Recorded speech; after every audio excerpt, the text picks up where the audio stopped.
პრეზენტაციას გიორგი დვალაშვილის წიგნი გამოვიდა უკვე ამ კვირაში უკვე. ეს არიან ადამიანები, ვინც ჩვენი ქვეყნის ისტორიას აცნობს შემდეგ ტურისტებსა თუ სხვა ადამიანებს, ხო, ძალიან. და ამ წიგს აუცილებლად წალკის მუნიციპალიტეტის მეორე ნაწილს რო გავაკეთებ, სულ მცირე მეორეს, იმდენად ბევრი რამეა მოსაყოლი წალკაზე, აუცილებლად წამოვიღებ. ელზა, მე წარდგენის ტექსტში ასეთი რამე ვთქვი, რომ ეს არის ნაკლებად ცნობილი ადგილი და ნამდვილად ასეა. რამ განაპირობა ეს მიუხედავად იმისა, რომ იქ ხვდებით რაღაც უძველეს და ძალიან მნიშვნელოვან კულტურას? ზოგადად არა მარტო წალკა, ის კი არა თბილისის კონკრეტული უბნებიც კი ნაკლებად ცნობილია და პოპულარულია. ისეთი რამეები გვაქვს ჩვენ ქვეყანაში, რომლის შესახებაც ძალიან ცოტა ინფორმაცია გვაქვს და რომელსაც სჭირდება მეტი ცნობადობა და პოპულარიზაცია. არა მარტო საქართველოში, არამედ თავისუფლად შეიძლება აქ დაიგეგმოს ტურისტული მარშრუტები უცხოელებისთვისაც, ამაში ჩვენ დავწმუნდებით. კონკრეტ ისტორიული ძეგლების და განსაკუთრებული არქეოლოგიური ფასეულობების ნამდვილად ასეა. სანამ საუბარს დაიწყებდი, ერთი კითხვა მაქვს, რატომ არის წალკა უცხო ჩვენი ცნობიერისთვის? რატომ არ ვიცით ბევრი რამ წალკაზე? საინტერესო ეს არის. დაუშვათ სად გაწყდა ეს? როგორც აღვნიშნე, ზოგადად აი რო დაიწყო გასული საუკუნის 40-იან წლებში, ისეთი აღმოჩენები მოხდა, წესით ეს ყველაფერი უნდა გაგრძელებულიყო, მაგრამ ჩვენ ქვეყანას პრობლემები არ გველევა და ამიტომ აი ესეთი ძეგლები უკვე დარჩა ჩვენი ყურადღების მიღმა და რატომღაც აი ვალია ჩვენი თითქოს ესე განვიხილავ, რომ რაღაცა აყურებლებს თუნდაც ჩვენ ქვეყნის მოქალაქეებს მივაწოდოთ მეტი ინფორმაცია. ბევრი ვალი დაგვედა უკვე ძეგლების მიმართულებით ძალიან. ვისთვისაც მოიცალეს, ისიც კი არ კეთდება შესაბამისად. დღესაც გავაჩვენებ ფოტოებს, სადაც აი ისეთი ვანდალიზმის ნიშნებია, რომ აი ნამდვილად ძალიან უკიდურესად სამწუხაროა. ჩვენ ამ მოგზაურობაში გარდა გიორგი დვალაშვილისა, რომლის აღწერილია ზოგადად ეს რეგიონი და ძეგლები, გვახდა ასევე არქეოლოგი გალაქტიონ გიორგაძე, რომელიც არის არაერთი მნიშვნელოვანი გათხრების მონაწილე და ამანაც ჩვენი მოგზაურობა ძალიან გაამდიდრა. ანუ აი ძალიან დიდი შთაბეჭდილების ქვეშ დავბრუნდით ყველა. ეხლა რაც შეეხება, მოკლედ ვიყავით წალკაში, გამოჩნდა რუკაზე, ეს არის ქვემო ქართლის ტერიტორია. და თვითონ ძალიან ზოგადი ინფორმაციით რო შემოვიფარგლოთ, წალკაში არის 44 დასახლებული პუნქტი, აქედან არის ერთი ქალაქი წალკა და მთავარი მდინარე, ყოველთვის მიყვარს მდინარეებისთვის ყურადღების მიქცევა, რაზეა ეს ქალაქი გაშენებული, ანუ მთავარი მდინარე არის ქცია. ეხლა ტოპონიმები და ყველაფერს რა თქმა უნდა ვერ გავშვით, ეს გადაცემა არ გვეყოფა, მაგრამ ქციას ვახუშტი ბატონიშვილს თუ დავეყრდნობით, მის ტოპონიმიკაში არალელს ალებს მაგალითად დაქცევასთან, წაქცევასთან, განადგურებასთან, რასაც გეოგრაფები არ ეთანხმებიან. გარდა ამისა, მაგალითად თვითონ ეს დაქცევა და წაქცევა ჩვენს მეტყველებაში შემოდის გვიან.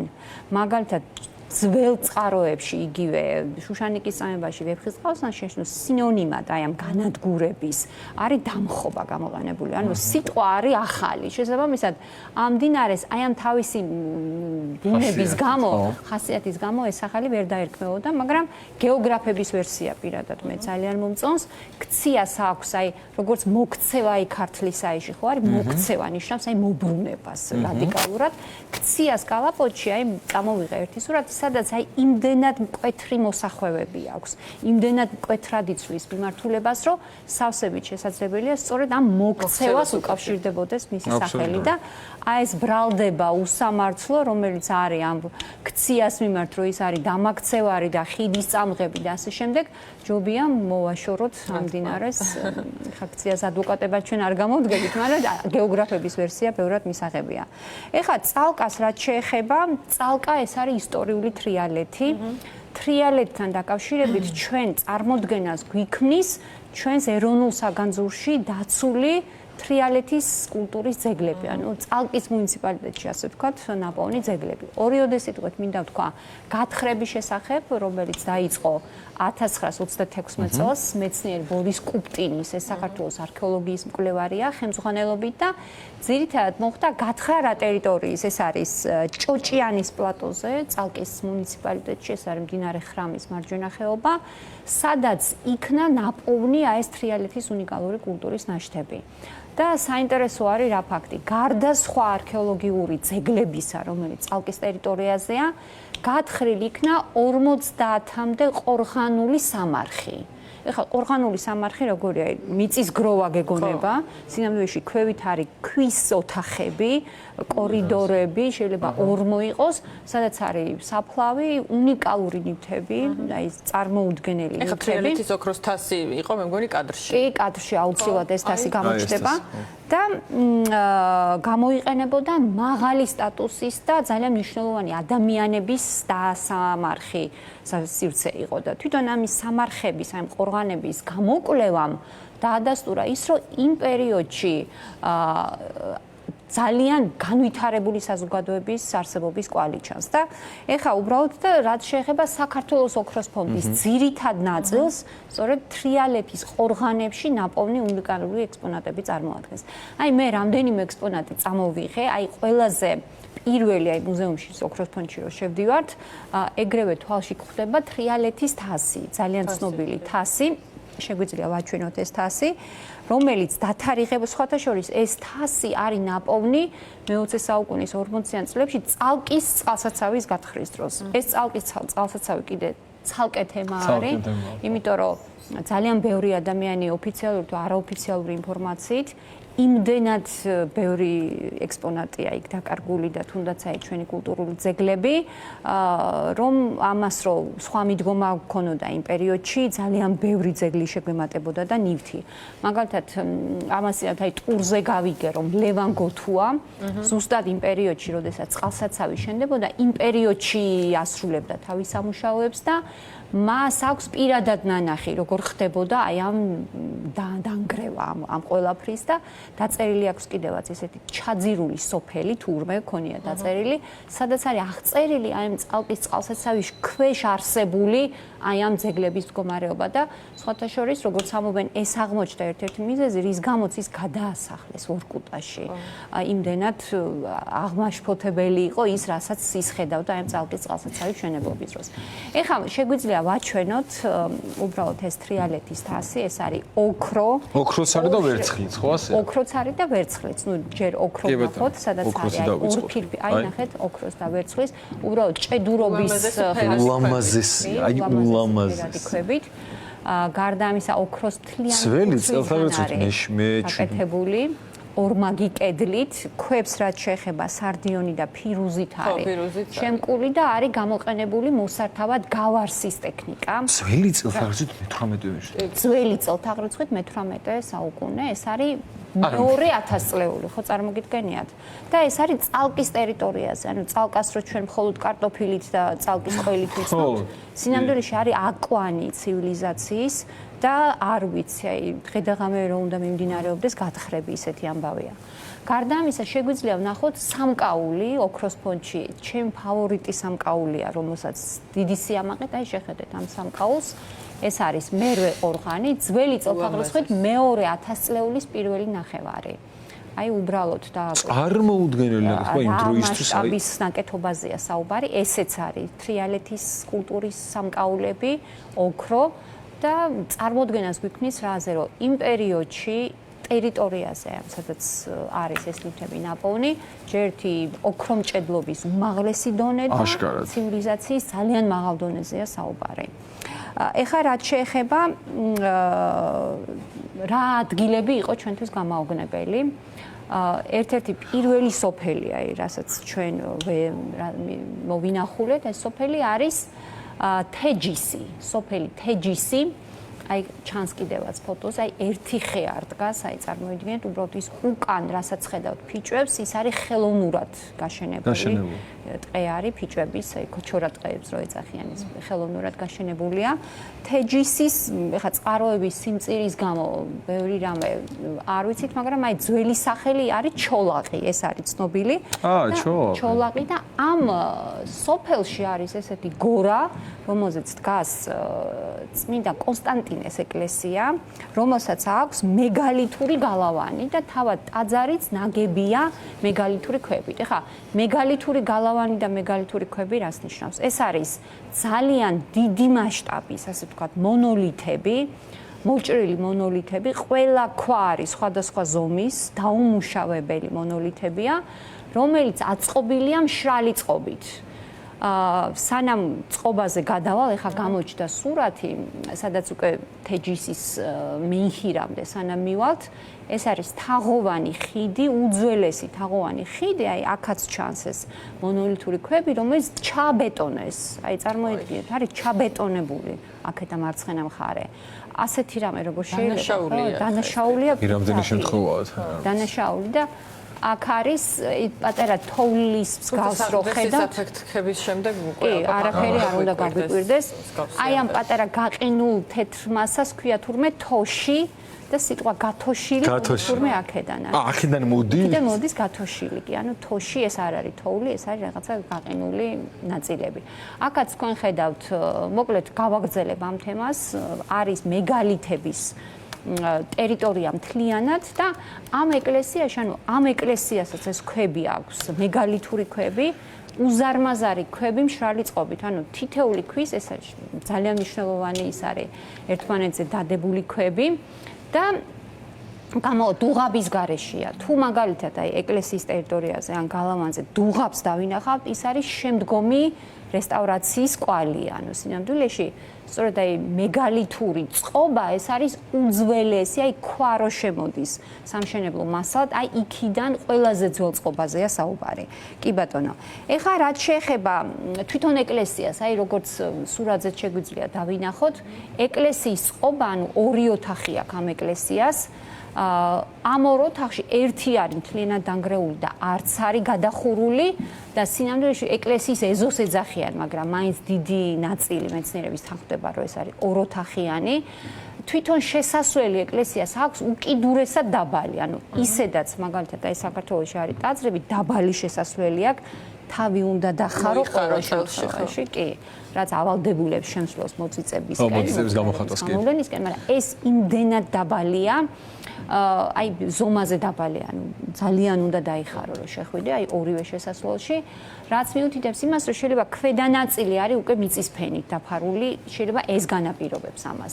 და შიგნით რო შევდივართ უკვე ამ ეკლესიაში, ჩანს იქ არის დადგმული დაახლოებით 4 მეტრის მეინხირი. მეინხირი ეს არის ქვის სვეტი, ასე ვთქვათ, ბოძი, რომლის აი დანიშნულება შეგვიძლია ვაჩვენოთ ეს მეინხირი, როგორ გამოიყურება, რომლის დანიშნულება დღემდე არ არის ცნობილი. აი ნახეთ, ეს არის თეჯისის მეინხირი, დაახლოებით 3 მეტრი და 80 სანტიმეტრია. აი ეს რაზე დგას, ანუ კვარცხლბეკზე დგას. წარმოიდგინეთ, ანუ ბოლო მონაცემებით 7000 წლის არის და არავინ არის ის, ანუ სეისმურ ზონაშია დადგმული, აი ესეთ იმაში და ვერაფერმა ვერ წააქცია.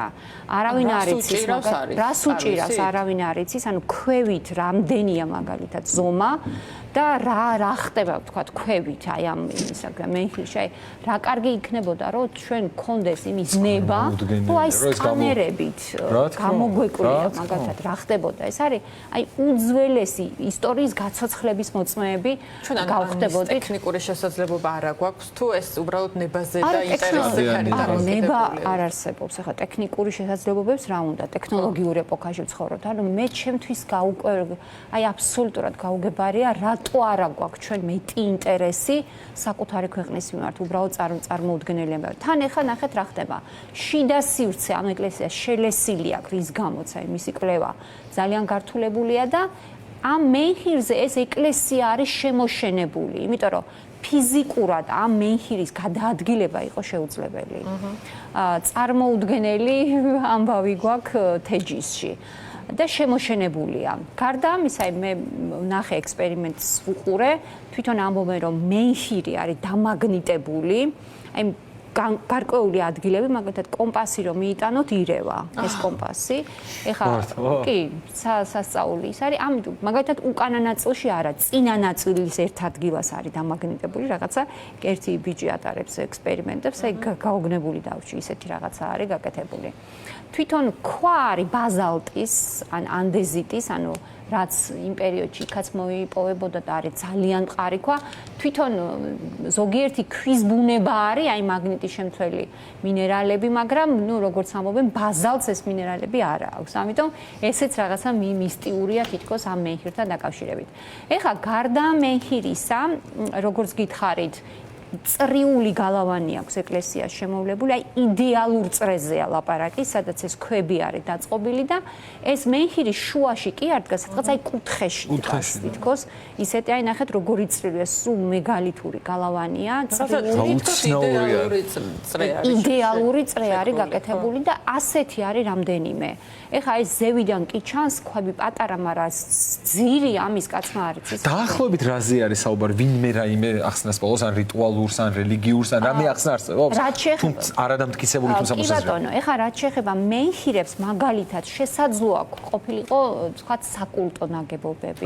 შესაძლოა ყოფილიყო რაღაც ასტრონომიული ნიშნით გაკეთებული ნაგებობები. თან ჩვენ ვიცით რომ მენჰირები მსოფლიოს სხვადასხვა კუთხეშიც არის.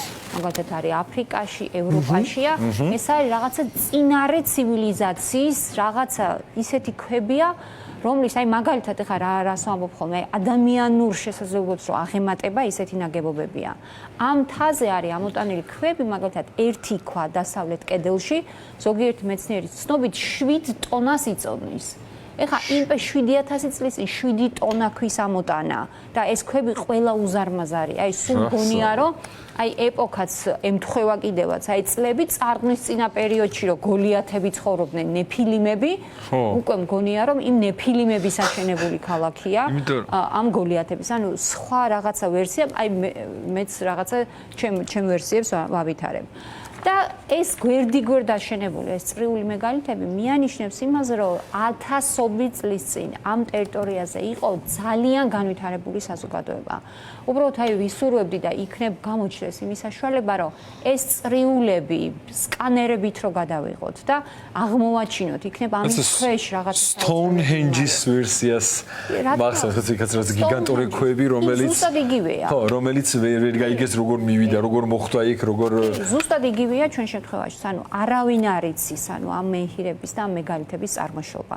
აი ეს ვიდეო ძალიან კარგად აჩვენებს თვითონ ამ გალავანს ორი შემოსასვლელი აქვს აღმოსავლეთი და დასავლეთი შემოსასვლელი და არის აი ძალიან შთამბეჭდავი. აი შეიძლება ზოგი ინგლისში წავიდეს მენჰირების იმის სანახავად Stonehenge-ის და ბევრად შთამბეჭდავი ხა მე იქ არ ყოფილვარ და ალბათ შთამბეჭდავი, მაგრამ საოცარი სანახავია.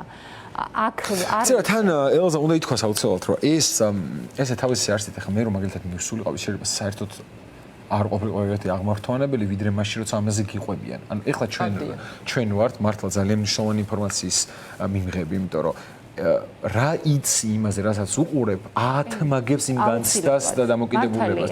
და მე მგონია ეს რაც იკითხა თავიდან. პრობლემა ის კი არა რომ ტექნიკური აღჭურვილობა არ გვაქვს. შეიძლება არც იციან საერთოდ ეს მართალს ამბობთ, იმიტომ რომ ეს უფრო დიდი ტრაგედია. დარგის სპეციალისტებმა მაინც რო აი დარგის სპეციალისტებმა თუ შემორჩათ გარშემო ესეთები კი. ამიტომ ჩვენ საერთოდ გეგმავთ თბილისის სახელმწიფო უნივერსიტეტის გეოგრაფებთან ერთად მეგალითური ტურების წამოწყებას ქვეყანაში, იმიტომ რომ ამის შესახებ ამაღლდეს და ჩვენ მაინც ამან და ინტერესმა მაინც გამოიწვიოს რაღაცა შემდეგ მათ მიერ გადადგმული სხვადასხვა. ეხლა რაც შეეხება თეჯისიდან ჩვენ წამოვედით სოფელ განთიათში და ეს არის მდინარე პატარა ხრამის, ანუ ავდრის ხევს ეძახიან მარჯვენა სანაპიროს, სადაც გამოქვაბულებს შორის არის ღია გაშიშვლებული ზედაპირები, კლდის, სადაც არის ნაკაწრი გამოსახულები, ანუ ეგრეთ წოდებული პეტროგლიფები. ანუ პეტროგლიფების ასაკიც არის 7000 წლის. და ეხლა რა არის პეტროგლიფები? აი ჩვენ როგორ ვუყურებთ პეტროგლიფებს კი ჩვენ კი არა ზოგადად საერთოდ ეს არის მესიჯები აი სამყაროს დასაწყისიდან. მართლა ხო? იქ არის გამოსახული მაგალითად ადამიანის გამოსახულებები, ნადირობის სცენებია, ცხოველები, მაგალითად ჩვენს აი ამ თრიალეთის ეს პეტროგლიფები დათარიღებული არის დაახლოებით? მე 7000 წლის წინანდელია დაახლოებით. ერთომე მართლა. წალკაშია თბილისიდან 100 კილომეტრის სავალზე. ძალიან შთამბეჭდავი სანახავია და ეხლა რა არის მოწესრიგებული ვთქვათ გარემო? აჰა, ეხლა ნერვები რო არ მოუშალოს ისე არ შეუძლია. მოწესრიგებას რაც შეეხება ჩანს კიდევაც ვანდალიზმის უკიდურესი ფაქტები. არ არსებობს. ზედ გამოკაწრულია სახელები და არის მე არ ვიცი, ესე იგი მიზანმიმართულად განადგურებულია, ასე მგონია, იმიტომ რომ ჯერ როგორ უნდა სახელები ამოტვიფრული ანტიკური ხანის იმებს. და აქაც აი ხედავთ ამ ცხოველების ნიშნავს სხვათა შორის ცხოველებიდან ეს არის ჩემი ფავორიტი პეტროგლიფი, ზევით ირემია და ქვევით ირემი პატარა ირემი. ამის განადგურება, ამას რო განადგურებ. ცხოველებს რაც შეეხება, ცხოველებიდან მაგალითად არის აკლემი. აუცილებლად გამოჩნდება ეს აკლემის პეტროგლიფიც და ეხლა აკლემი ჩვენ შემთხვევაშიც არ იყო ენდემური ცხოველი, ხო? აქაც მოხდებოდა. ამიტომ ეს მიუთითებს იმაზე, რომ აქ იყო ვაჭრობა განვითარებული. ყოველ შემთხვევაში, აკლემებს რატო დახატავდნენ? ცხადია. კაც მონადირე კაცუნები არის. ირემით შემნიშნე რა. ირემიც არის, კი. და სხვადასხვა შველი, ჯიხვიც. ეს არ დაკონსერვებულია არც. თვითონ ამ ძეგლს თრიალეთის პეტროგლიფებს 2014 წელს მიენიჭა კულტურული მემკვიდრეობის ძეგლის სტატუსი. აი ესენი ირმები არიან, ხო? წარმოვიდგინე აი ესპანეთში, თქვათ აი ეს იქაც ხო არის უძველესი მღვიმეები, ვასკოს მღვიმეა იგივე საფრანგეთში და ასე შემდეგ და ხალხი იგონებს ისტორიას. ხო, იგონებს და როგორ უვლიან, არის რაღაც ატრაქცია ჩვეულებრივი ჩადიხარ ნახო, არის გადახურული მოწესრიგებული ეს აი სქელი ტყვია გაუმტარი მინა, აი რა უნდა, ხო? უბრალოდ იმისთვის რომ ვანდალიზმის განდაიცვა და ქვემოთ პატარა ინფორმაციული დაფა. სულ მინიმუმი რაც შეიძლება. აი რა ვიცი. სხვათა შორის 2017 წელს ჩვენი ძეგლთა დაცვის ეროვნული სააგენტო ევროპის საბჭოს ფორუმზე წარდგა ამ პეტროგლიფებით და შედეგად წევრობის სტატუსი მიიღეს. ანუ იმდენად შთამბეჭდავია და რა ვიცი, ხა შიგადაშიგ მე უბრალოდ გაგებული მქონა ნანახი არ მქონდა აქამდე და რა ვიცი, აი უნდა უწევდეთ ამ ყველაფერს პოპულარიზაციას. და კიდევ ერთი ადგილი სამწუთამდე ქრჩება სამწუთამდე ერთი სოფელი თრიალეთი იქიდან წავედით, ესე იგი წალკიდან არის 12 კილომეტრი. მისი ძველი სახელი არის ალექსანდერს ჰიმფი. თქვენ ეგრევე მიხვდებოდით, რომ ეს არის გერმანელი კოლონისტების სოფელია. ზოგადად აი ხო მუშაობა ამ გერმანელი კოლონისტების თემაზე, იმდენი სოფლები აღმოვაჩინე. აი ეგ ეტყობა ნაგებობასაც სტილისტიკას ეტყობა. აქ გერმანელები 1857 წელს დასახლდნენ, ისინი გადმოვიდნენ ელიზაბეტდალიდან, ეს არის დღევანდელი ასურეთი. ეს ასურეთის პერიოდში კოლონისტები კი, ასურეთში უფრო ადრე იყვნენ ესენი და ეს იგივე ხალხი. იგივე ხალხია შვაბები. და იქიდან გადმოვიდნენ, იმიტომ რომ იქ სახნავსათესე მიწების დეფიციტი იყო და გადმოვიდნენ თრიალეთის ტერიტორიაზე, მაშინ ეს ალექსანდერს ჰილფი ერქვა და დღემდე აი სახლები, აი ესეთ მდგომარეობაში, შემდეგ ამ სოფელს შეუცვალეს სახელი და როზენბერგი დაარქვეს 1921 წელს. მერე ხა გერმანული სახელი მაინც დიდხანს ვერ შერჩებოდა და გარკვეული პერიოდი ერქვა მოლოტოვო. მოლოტოვის საბჭოთა კავშირის საგარეო საქმეთა მინისტრის პატივსაცემად და 1957 წლიდან უკვე ქვია სოფელი თრიალეთი. თქვენ თვითონ ხედავთ სახლები რა მდგომარეობაში გვაქვს. ძირითადად აქ არიან დასახლებული ეკომიგრანტები აჭარიდან. საერთოდ უნდა ითქვას აუცილებლად, რომ აჭარაში არის აჭარაში არა, წალკაში არის ყველაზე მეტი ეკომიგრანტი ჩამოსახლებული, ესენი არიან აჭარიდან, სვანეთიდან და სხვადასხვა რეგიონებიდან. ელზა, წალკის ტურს თქვათ რამდენი დრო ჭირდება, რომ ისე საფუძვლიანად გემრიელად და რა კარგი კითხვა დამისვით, სესილი, მადლობა ამ კითხვისთვის. მე ეხა მოგიყევით ერთდღიანი ტური, თან ეს არის ზამთრის მოკლე დღეზეა საუბარი, ზამთრის მოკლე დღე. ჩვენ ვიყავით კვირას, წავედით და 9 საათზე ვიყავით სახლებში. წავედით და წამოვედით აუცილებლად. აი მართ. უბრალოდ ამას დიდი ისეთი დაგეგმვა არ სჭირდება. კულტურული ნებაზე, აი კულტურული მემკვიდრეობის დაცვის სააგენტო ხო გვაქვს? გამოკეტილი უნდა ყავდეს ამ სააგენტოზე ილზა და ელზნაირი ადამიანები და მათ მონაყოლის საფუძველზე უნდა იწყებდეს მოკვლევებს, ქმედებებს, რა პროექტებს, არ ვიცი რა. მოკლედ ყველაფერზე პასუხი არის ნება რა. ძალიან დიდი მადლობა ელზა, თქვენ და თქვენი პროფესიის ადამიანებს მართლა, იმიტომ რომ თქვენ ხართ წყარო ამ ინფორმაციის არ დაკარგვის.